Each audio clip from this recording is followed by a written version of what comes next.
Bien, continuando con las clases, vamos a hablar acerca del espectro de la insuficiencia coronaria parte 2. En él vamos a tocar lo que vendrían a ser los síndromes coronarios agudos. Uno de ellos, la angina inestable. Como ustedes pueden observar en el diagnóstico diferencial de los síndromes coronarios agudos, en el contexto de un dolor torácico, ustedes van a tener causas de tipo cardíaca, donde tienen a la cabeza las pericarditis, a las miocardiopatías asociadas, algunas taquiarritmias, insuficiencias cardíacas agudas, básicamente urgencias hipertensivas, estenosis valvular aórtica, miocardiopatía, en general de Takotsubo, como una dilatación en el, recuérdense, dilatación en el ápice, ¿no?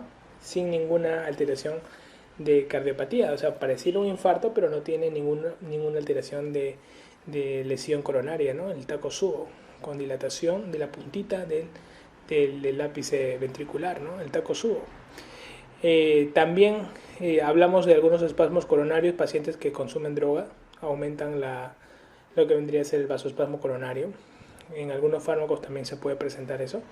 Y pacientes con traumatismos cardíacos dentro del diagnóstico diferencial de causa dolor cardíaco. De los pulmonares tenemos la embolia pulmonar propiamente dicha, el neumotórax, atención sobre todo, las bronquitis, las neumonías, las pleuritis, ¿no? El diagnóstico diferencial. De causa vascular tenemos la disección aórtica, tenemos los aneurismas aórticos de tipo sintomáticos, que pueden hacer muchos incluso compresión nerviosa. Aparte de ello podemos encontrar también los accidentes cerebrovasculares asociados. En la parte gastrointestinal encontramos las esofagitis, los reflujos, el espasmo esofágico, la úlcera péptica, las gastritis, también las pancreatitis, las colecistitis. Dentro de la causa ortopédica encontramos los trastornos osteomusculares, las condritis muy asociadas sobre todo en pacientes jóvenes con tendencia a creer más que todo que tienen un dolor torácico tipo infarto, pero generalmente lo tienen 2 o 3 días, que pueden ser, nosotros podemos reproducir el dolor con una compresión a nivel condral de uno de los cartílagos y pues sienten el dolor, ¿no? Entonces esto es más que todo de causa viral, tiende a durar 3 semanas, le damos analgésicos condicionales y han sido más de una vez preguntado en los exámenes. Tenemos traumatismos torácicos, tenemos lo que vendría a ser dolor por inflamación más que todo muscular, por contractura muscular, las costocondritis, las afecciones de la columna cervical que terminan irradiando hacia la zona torácica y otros trastornos que vengan con dolor torácico. Tenemos los trastornos de ansiedad, tenemos el herpes zóster, los cuadros de anemia. Entonces, enmarcando todos estos cuadros clínicos coronarios, es importante saber las diferentes causas para hacer el diagnóstico diferencial a la hora de encontrarnos con un paciente con probabilidad de tener un dolor de tipo torácico agudo, ¿no? Más que todo. Dentro de los cuadros agudos, como les mencioné, hay que acordarnos de la angina inestable y del infarto ST no elevado. Por eso es que en la evolución de ambos cuadros agudos, la que va a diferenciar que sea una angina o un infarto son las troponinas, y como ello va a demorar un poco más de 3 horas en sacar los resultados, vamos a poder todavía hasta ese tiempo manejarlo como si fuera un infarto hasta demostrar lo contrario. El otro agudo es el IMA ST elevado, básicamente, y el otro que es la muerte súbita, ¿no? Entonces, estos son los que más vamos a ver nosotros dentro de los cuadros de emergencia más frecuentes de manera aguda de la parte coronaria. Ustedes observan que la presentación y el diagnóstico de estos cuadros, generalmente, los pacientes que tienen una obstrucción total hablan de una elevación del ST y la gran mayoría tiende a ser un IMA-Q y un 20% hace un IMA no Q, ¿no? En cambio, los que no elevan ST, el 80% hace más que todo un IMA no Q y un 20% mínimo se comporta como una angina inestable. Por eso es que la duda entre angina inestable e infarto ST no elevado se mantiene, ¿no? Antiguamente se diferenciaba en IMA no Q y IMA Q. Actualmente es IMA ST elevado y IMA ST no elevado. Entonces, es la manera como ustedes van a estudiar esos casos. Entonces, dentro del cuadro coronario de los síndromes coronarios agudos sin elevación del ST, tenemos la angina inestable y el IMA con ST no elevado. La diferenciación de ambos lo van a dar las troponinas. Mientras tanto, el manejo es anticoagulación de inicio y lo vamos a ir viendo en el tiempo. Ambos tienen una característica que es un dolor torácico que, a diferencia de la angina estable, en este caso no calmó con fármacos, no calmó a reposo, se mantuvo por más de 30 minutos y hasta demostrar lo contrario, esto es un infarto. Entonces tú lo tienes que tratar como un infarto. Le tomaste el electrocardiograma y no viste ascenso del ST, viste un ST normal. Inmediatamente inicias tu tratamiento anticoagulante para estos pacientes. Vamos a basarnos en la guía de 2015, en el cual vamos a trabajar la guía europea del 2015 sin elevación persistente del segmento ST, la última guía sin elevación del ST, para poder ver qué nos tiene. La guía que se usó para la guía americana, que los cardiólogos del Hospital Revalliati generalmente usan ambas, dependiendo del contexto. Entonces te estoy mencionando ambas, la 2015 y la de 2014, la americana, que es la última, de sin ST no elevado, y la de 2015, la europea. Causas de la angina inestable, básicamente es una placa complicada, una placa fisurada en un extremo. Se ha fisurado y ha comenzado el proceso de la coagulación, ¿no es cierto? El efecto que más se va a producir etiológicamente es la trombosis, que es lo más frecuente. Esta trombosis va a predisponer a que otras causas también puedan presentarse. Tenemos la angina de Prinzmetal, una angina que característicamente se almacena en las noches, que es un vasoespasmo asociado, que tratamientos son calcio antagonistas. Puede presentarse como una angina estable que ha ido progresando también en el tiempo, o una restenosis de una angioplastía previa, o una angina estable, pero el paciente tiene un cuadro de anemia y puede estar catalogándose como una angina inestable. El cuadro clínico es un dolor anginoso para los pacientes con coronarios agudos sin elevación del ST. Pueden tener un dolor anginoso prolongado mayor de 20 minutos en reposo. Es una angina, puede presentarse como una angina de nueva aparición, una angina de novo, con una disnea, con una clase funcional 2-3 de la clasificación de Canadá. Puede presentarse dentro de una desestabilización reciente de una angina previamente estable, con características de angina como mínimo una angina con clase funcional tipo 3, o puede presentarse dentro del marco de una angina postinfarto, ¿no? Estos son los 4 tipos de angina inestable que nosotros más vemos en la práctica clínica diaria, ¿no? Una angina con un dolor progresivo, más de 20 en reposo, ya no es una angina típica, clásica, es una angina inestable. Una angina de nueva aparición, que no tenía esa angina y apareció de la nada, o una angina de inicio, pero con una evolución bastante progresiva, ¿no? Porque ya avanzó bastante en la clase funcional. Entonces, a gente de reciente inicio, de nueva aparición, a gente con una angina inestable progresiva, o una angina postinfarto agudo que se pueda presentar, ¿no? Entonces, son los 4 tipos de angina. Por ahí, cuando te pongan casos clínicos, tú tienes que recordar que una angina estable se presenta el dolor en esfuerzo. Si se presenta en reposo, angina inestable. Si es un dolor reciente, de progresión reciente, y que se va dando de manera progresiva en reposo, con una clase funcional 2-3, angina inestable. Si es una clase funcional más avanzada, una 3 incluso, en un paciente que ya ha tenido angina estable y que ahora va haciéndose más frecuente y de mayor progresión, es una angina inestable probablemente, o un paciente que ya tuvo un infarto y ahora está presentando angina, se va a catalogar dentro del grupo de anginas inestables. Entonces, es importante recordar los 4 tipos de angina inestable que te pueden presentar en la clínica diaria, y estos te tienen que hacer descartar siempre un paciente que esté debutando con infarto. Acá te estoy poniendo NIHA y lo que es la sociedad canadiense. NIHA 1 es un asintomático sin limitación para la actividad física. Un NIHA 2, síntomas leves o ligera limitación a la actividad física habitual. Está asintomático en el reposo, pero en la actividad habitual hay generalmente algún síntoma. En el NIHA 3 hay una marcada limitación de la actividad física habitual, incluso siendo inferior a la habitual, ¿no? Básicamente solamente están asintomáticos si están en reposo, pero ya hay marcada limitación para la actividad física habitual. Y un NIHA 4 hay una limitación severa con síntomas incluso en el reposo, ¿no? Pregunta de examen. De las 4 clasificaciones NIHA, ¿cuál ya presenta síntomas en reposo? La tipo 4. ¿Cuál es asintomático y no limita la actividad física? La tipo 1. ¿Cuál va siendo ya ligera limitación de la actividad física? La tipo 2.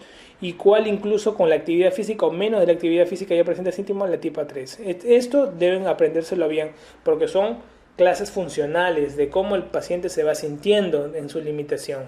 El equivalente de esto en disnea es lo que es la sociedad canadiense, es su mismo equivalente en grados, pero te pongo las 2 para que recuerdes, para que pongas en tus notas de ingreso a los pacientes que NIHA estás hablando, para poder ver el grado de severidad que tiene el paciente. El diagnóstico es clínico, como ya lo hemos mencionado, por ello nos hemos dedicado al diagnóstico diferencial del dolor torácico. En el electrocardiograma vamos a ver un ST con inversión de la onda T, marcadores cardíacos normales. Si aumentan los marcadores, estaremos hablando probablemente de un infarto. La coronariografía se debe hacer antes de las 48 horas, sobre todo en pacientes en alto riesgo. Lo ideal es tener un cateterismo lo más pronto posible para poder ver qué tipo de lesiones asociadas tiene esta angina inestable.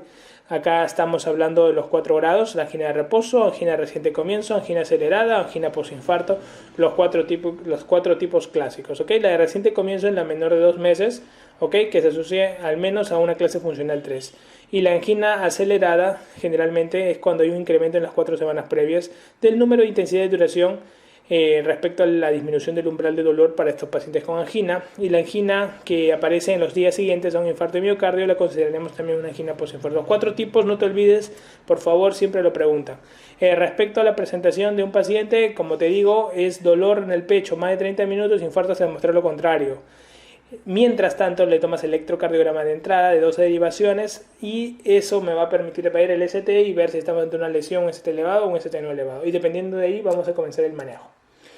Respecto a las indicaciones clínicas de las troponinas, ustedes van a ver acá todas las implicaciones clínicas que con ellas tenemos. Es bastante, te la pongo más que todo para que la leas porque son las últimas implicaciones. Algunas entidades distintas de infarto que están asociadas a elevación de troponinas te las he colocado, o sea, quiere decir que no solamente la troponina se eleva con infarto, se puede elevar, por ejemplo, en pacientes con insuficiencia cardíaca, con taquiarritmias, con urgencias hipertensivas, con enfermedades críticas, por ejemplo, por quemaduras, pregunta de examen, por miocarditis, por miocardiopatía de Takotsubo, cardiopatía estructural, estenosis aórtica, disección aórtica, embolia, hipertensión arterial, espasmo coronario, disfunción renal y asociada. Te das cuenta que se pueden elevar con bastantes cosas. Sí, por eso ahora último estamos manejando lo que son las troponinas ultrasensibles, que a los 30 minutos ya del paciente iniciar el proceso de isquemia podemos tener un diagnóstico, aunque sea mínimo, de lo poco de troponina que ya ha sido liberada, pues es la troponina ultrasensible, que podemos ya tener algún evento si estamos ante un valor por arriba del percentil 95 de su concentración sérica y podemos saber si estamos ante un probable infarto. ¿Okay? Respecto a la evaluación del riesgo y de la angina inestable, nosotros usamos una clasificación de riesgo para angina inestable, que es la clasificación de Grace. Grace 2.0, que acá está en la web para que puedas ver, y es una puntuación importante que nos permite hallar el riesgo, si es alto o bajo, intermedio, de estos pacientes con angina inestable. Las variables empleadas por el método Grace 2.0 para clasificación de la estimación del riesgo son la edad, la presión arterial, la frecuencia cardíaca, la creatinina sérica, la clase de Killip, en la presentación, la parada cardíaca, el ingreso, la elevación de biomarcadores cardíacos, desviación del ST. Si la clase de Killip o la concentración de creatinina sérica no están disponibles, se puede calcular una escala modificada añadiendo insuficiencia renal y uso de diuréticos respectivamente. La escala de riesgo TIMI usa 7 variables en un sistema de puntuación aditivo y te pone todos los puntuajes. O sea, lo que más que quiero que por conocimiento, por cultura general sepan, es que la angina inestable tiene una estratificación también, y la estratificación la hacemos por el método Grace. ¿Ok? Entonces de esa manera podemos saber en una escala, la escala TIMI, cuánto ponemos de riesgo tener en un paciente. Por ejemplo, cuando es más de 4 puntos decimos que el paciente está en alto riesgo. Estas son las variables que se han dispuesto para la escala TIMI, y básicamente lo bueno de la escala TIMI, a diferencia de la escala Grace, es que la capacidad discriminatoria es inferior a la de la escala de riesgo Grace. Cuando nosotros entramos a un paciente con angina inestable, tienes que hacerle su escala TIMI o su escala Grace. ¿Cuál es mejor? La Grace es más completa. La Grace es más completa y tiene un poder de discriminación mejor para los pacientes de alto riesgo y por lo tanto permite un estudio mejor, más ordenado. En cambio, la capacidad discriminatoria de la escala TIMI en pacientes de alto riesgo, con más de 4 puntos en esta escala, es mucho menor que la Grace, pero como este es más factible de poder hacerla a ojo de un cubero, mucho utilizamos escala TIMI, y la escala Grace necesita una escala de variables y generalmente lo tienen los centros de unidades de cuidados intensivos cardíacos, y el paciente ingresa con una escala de estratificación de riesgo. Recomendaciones sobre la unidad de atención y tiempo de monitorización del ritmo cardíaco. Básicamente, los pacientes con angina inestable pueden estar en hospitalización con tranquilidad. Los pacientes con infarto sin ST elevado con riesgo bajo tienen que estar en una unidad de cuidados intermedios, y los que tienen un riesgo intermedio o alto tienen que estar en una unidad de cuidados intensivos por más de 24 horas. ¿Ok? Eso es según cómo vamos definiendo a un paciente con angina inestable versus un infartado. Las medidas generales, las medidas clásicas de ingreso, el reposo absoluto, la monitorización, si hay mucho dolor, darle morfina o peridina van a ayudar muchísimo, al bloqueo adrenérgico sobre todo. El tratamiento, como ya les dije, es un tratamiento antiisquémico. Estamos hablando de un vaso sanguíneo con una placa de ateroma con coágulos acá. ¿Ok? Entonces, ¿le damos antiisquémicos? Sí, porque está disminuyendo el flujo, muy poca cantidad de flujo. Nitratos, betabloqueantes, calcio antagonista, cualquiera de ellos va bien en el tratamiento de un betabloqueante siempre, más nitratos de apoyo para los cuadros anginosos. Antitrombóticos que vamos a usar, sí, voy a usar antiagregación, más que todo antiagregación. Aspirina, excelente, mejor que clopidogrel. Y anticoagulación voy a utilizar, sí, anticoagulación sistémica, heparina al inicio, hasta que le inicie la heparina, en este caso la heparina de bajo peso molecular, la enoxaparina, que la vamos a mantener al paciente al menos de 7 a 8 días con anticoagulación mantenida, y luego le vamos a dejar con una antiagregación solamente desde el inicio que comienza la síntoma hasta toda su vida, antiagregación con aspirina y su anticoagulación de 7 a 8 días en el paciente con angina inestable, iniciando primero con heparina no fraccionada, heparina sódica, porque no sabemos si estamos ante un infarto, y luego lo pasaremos a enoxaparina ya diagnosticado luego el angina inestable. ¿Ok? Entonces es importante. Para lo que son otras medidas, bueno, usar yecas, ARA2, dependiendo de qué estamos, dar para evitar el remodelado, antialdosterónicos, espironolactona, darlos si la fracción de eyección es mayor de 40, si hay desaturación menor del 92%, darle oxígeno por cánula, analgesia con morfina. Importantísimo, control de la glicemia en estos pacientes que se tiende a desbordar, las estatinas para fijar la placa, vamos a darle, en el caso de que tenga un shock cardiogénico debut, hacer un balón de contrapulsación intraórtica. Y la revascularización, muchachos, es exactamente igual como cuando les expliqué en angina estable. ¿Cuál hago angioplastia con stent? ¿Cuál hago cirugía? Igualito, las mismas lesiones, las mismas formas de tratar de ambas se van a aplicar en la angina inestable.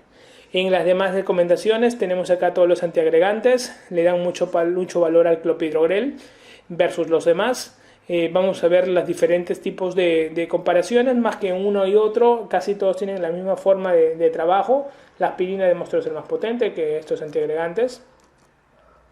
Usamos doble antiagregación cuando colocamos este medicamento recubierto, no stent recubierto, y utilizamos doble antiagregación, aspirina con clopidogrel por un año, y luego lo dejamos con aspirina indefinidamente. En la fase aguda usamos antitrombóticos, tenemos doble antiagregación con aspirina con clopidogrel. Tenemos la heparina, que ya hemos mencionado. Hasta este momento el mecanismo antitrombótico es fundamental para evitar que avance el riesgo. Aspirina, su clopidogrel, yo sé que es una IMA ST no elevado. Generalmente muchos de nosotros dejamos primero aspirina, dejamos heparina. Vemos que en el tiempo pasan las anitroponinas, si no es infarto, ya lo dejo con doble antiagregación de aspirina con clopidogrel más su heparina por 8 días. Y luego lo dejo con aspirina con clopidogrel con mecanismo trombogénico. Cuando tiene un TIMI alto, de alto riesgo, o un Grace de alto riesgo, certificado de alto riesgo, algunos usan anti-2B, 3A, para más que todo los TIMI 5 o 7. ¿Ok? Acá en Perú no se dispone de esto, de tal manera de que no lo mencionamos mucho y no te lo van a preguntar. Pero sí la doble antiagregación y el manejo con heparina. De los antianginosos dijimos que de manera sistémica, más que todo los nitratos, por vía oral te van a ayudar muchísimo, y los beta bloqueantes de soporte de apoyo vas a tener siempre y cuando usar que el paciente no esté hipotenso, que el paciente esté hemodinámicamente perfundido adecuadamente, que no esté bradicárdico severo, que no tenga ninguna otra contraindicación de usar beta bloqueo. Puedes usarlo tranquilamente, no te preocupes. La coronografía antes de las 48 horas, sobre todo en pacientes con TIMI mayor de 4, o sea, de alto riesgo. En TIMI menores puedes esperar 3, 4, 5 días tranquilo, no te bloques, pero un paciente con TIMI 4 puede ser angina inestable, convertirse en un infarto de un momento a otro, y necesitas tener un control de la cámara fotográfica de las coronarias de este paciente. La dosis de anticoagulantes para pacientes con función normal alterada, vas a ver acá la heparina no fraccionada con respecto a la enoxaparina. ¿Ok? Acá la dosis es 1 miligramo por kilo subcutáneo 2 veces al día. Vas a ver en los estadios un estadio renal 5, no recomendamos básicamente la enoxaparina. Igualmente lo dejamos en pacientes con estadio 4 a 1 vez al día. la enoxaparina. En cambio, la heparina no fraccionada no hay ningún problema, sin ajuste de dosis le podemos seguir dando antes de la angiografía de 60 a 70 unidades por kilo, endovenoso máximo 5.000 unidades, en infusión 12 a 15 unidades por kilo por hora, máximo 1.000 unidades por hora, con un objetivo de TTPA de 1.5 a 2.5 veces el control normal. ¿Ok? Durante la angioplastía la dosis de carga aumenta un poco, de 70 a 100 unidades por kilo endovenoso, o sea, un promedio de 50 a 70 unidades por kilo. En caso de tratamiento concomitante con un inhibidor, casi le baja la dosis cuando uses un inhibidor GP2B3A. Entonces, es importante manejar las dosis de anticoagulación y sobre todo en qué tipo de pacientes usarlos. Un dato probable para el residentado médico, que alrededor del 20% de los pacientes con un síndrome coronario agudo sin elevación del ST no tiene lesión en las arterias coronarias. ¿Ok? Mientras que el 40-80% de los pacientes con una enfermedad arterial coronaria obstructiva tienen enfermedad multivaso. Por lo tanto, a la hora de tomar la placa vas a encontrar en gran mayoría de estos pacientes más de una lesión, por lo cual lesión de 3 vasos es quirúrgico hasta demostrar lo contrario. La arteria descendente anterior izquierda es el vaso culpable más frecuente tanto en IMA con elevación del ST como en el IMA sin elevación del ST. En aproximadamente en el 40% de los pacientes vas a encontrar esto en sobre todo la arteria descendente anterior. En el tratamiento, ya haga el alta el paciente en tratamiento crónico, se va con su antiagregación, aspirina, y si usó stent, aspirina con clopidogrel, como hemos mencionado. Usamos antianginosos, betabloqueantes, nitratos, estatinas para estabilizar placa y yecas para evitar remodelado cardíaco a la larga. La angina de Prince Metal nos deja un dolor anginoso brusco en reposo de tipo nocturno, es un vasoespasmo coronario, vamos a ver elevación del ST también, nos va a asustar, hacemos la coronariografía, vamos a ver en estos pacientes de que el tratamiento van a ser los nitratos y los calcio antagonistas. Sobre todo, estos pacientes recuerden que los beta bloqueantes están contraindicados porque favorecen el vasoespasmo, y vamos a recordar sobre todo que estos pacientes, cuando nos pregunten en los exámenes, no vamos a encontrar lesiones características, ya que la única lesión fue por vasoespasmo. Bueno, esa es la parte que vendríamos a ver en los pacientes con angina inestable o IMA-ST no elevado. El manejo es muy parecido, es el mismo prácticamente, solamente saber definir las lesiones y hay que revascularizar a tiempo en los pacientes de alto riesgo. Bueno, los dejo, vamos a vernos en la siguiente clase.